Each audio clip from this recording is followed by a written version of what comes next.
everybody, how are you? Welcome back to Toppers Area. So today we'll be learning chapter number 4 of biology, which is respiration. The publishers is Goel Brothers Prakashan. So without wasting any time, let us start with the chapter. So let us start. Respiration. Energy is needed by all living beings and some non-living things to do work. Without energy, everything stops doing work. Like a vehicle needs energy from fuels, our body needs energy to carry out various activities. Similarly, plants require energy to carry out different processes like growth, synthesis, and transport of food. Uh, Also, absorption of water. Where do we get this energy from? So, we have earlier studied that when food is broken down into simpler simpler forms and it releases energy, so that process is called as respiration. So the food which is converted into the simpler forms is stored in the form of chemical energy. But how is this chemical energy stored in that food is utilized by the plant? So mainly the stored energy is in the food is released by the oxidation of that food material. Now oxidation is what? It is a process by which a substance breaks down. Here we take food molecules. So food molecules break down with the help of oxygen. So that is called as oxidation.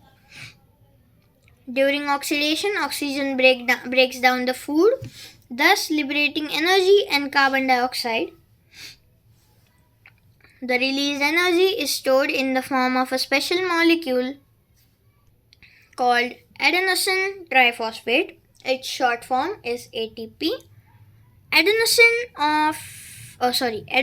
triphosphate provides energy directly for cellular activities like movement, synthesis, and transport. Not movement, movement.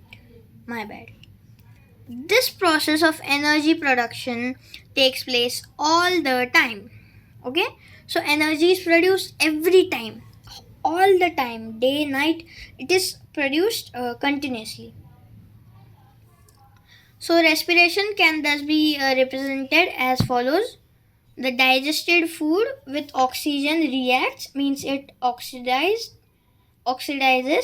and then energy in the form of ATP and waste products like CO2 and H2O are formed. So now let us study the characteristics of respiration. The characteristics of respiration are the respiration is characterized by following events. So let us see them. Food is broken down into simpler forms and energy is produced. Exchange of gases occurs. Oxygen is used up and carbon dioxide is given out. All these three events take place in living cells of all plants and animals. So let us study the types of respiration now. We have studied in our previous class that there are two types of respiration. They are aerobic respiration and anaerobic respiration. So I think I don't need to go very deep inside the both types of in the types of respiration.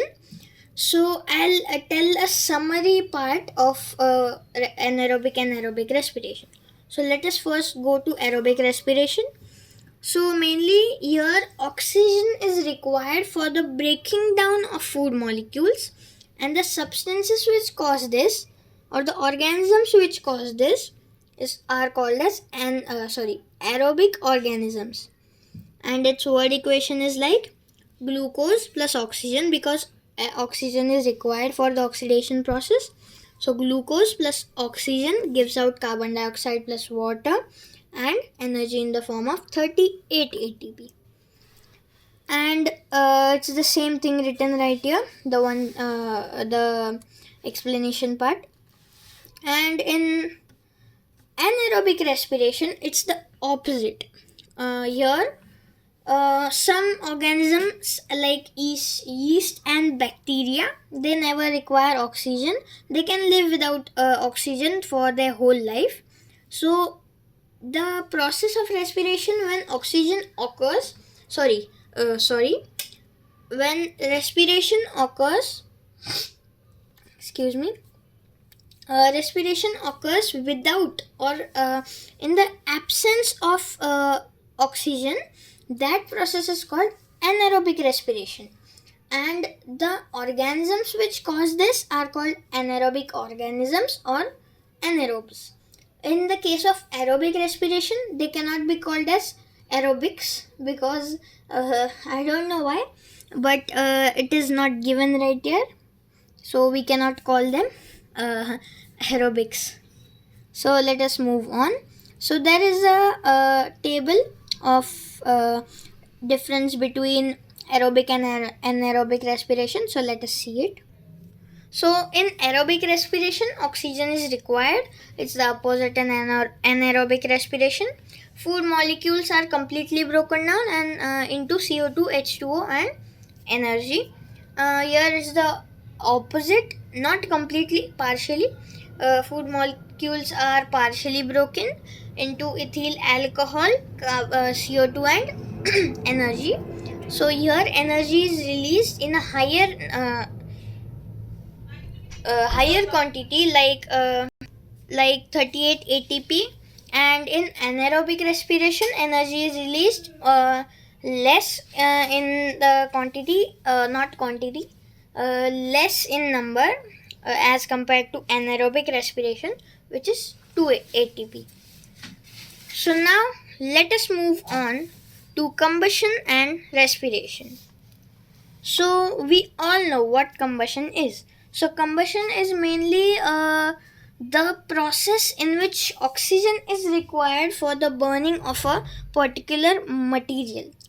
So let us start with it. When we burn petrol or wood, oxygen is used up and carbon dioxide is given out. The energy is produced in the form of heat and light. When you ignite a flame while it is the winter season, you make group and take some wood, keep it in the middle, you burn it and um, what you say sit around it. And when you flame it with some light, ignite it with the matchstick and all, uh, then you feel warm, and while it is burning, it gets heated up, means that is why you feel that heat near the wood where you sit, and a very dazzling light is produced. Okay, so in the process of combustion, light is produced and heat also. So mainly energy, the energy is produced in the form of heat and light. some Something similar happens in respiration. Something similar in the process. Is the process of respiration similar to combustion? uh, y- you cannot say yes. Mm, they differ in many aspects, as they say here. The table tells us that how. So, as we all know, a combustion is a very fast process. It occurs only in non living things. If you burn a living thing, then you know. It is a slow, stepwise process. It needs a lot of steps to happen, like oxidation and all. So, it is slow. It occurs in living things. Combustion occurs at a very high temperature, but respiration is not like that. It occurs in normal room temperature also, or body temperature. So here energy is produced in the form of heat and light. Energy is released in steps and stored in a special chemical molecule, which is ATP, adenosine triphosphate. So no light is produced here. Heat can be produced, but light isn't. produced.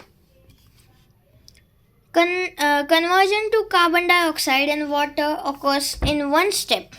No enzyme is involved. So here enzyme isn't involved, and conversion of that CO2 and H2O means they convert into gases. CO2 is already a gas, so conversion of water into gas occurs in one step itself. Okay, many steps are involved in the conversion of carbohydrates to carbon dioxide and water. These steps or reaction are catalyzed by enzymes. Okay, so they are catalyzed by what substances? They are catalyzed by enzymes.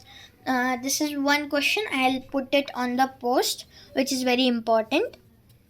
Now let us move to the respiration in plants, but we will not do this in this part of the video, because there are some experiments which we are going to do in the part 2 of this chapter.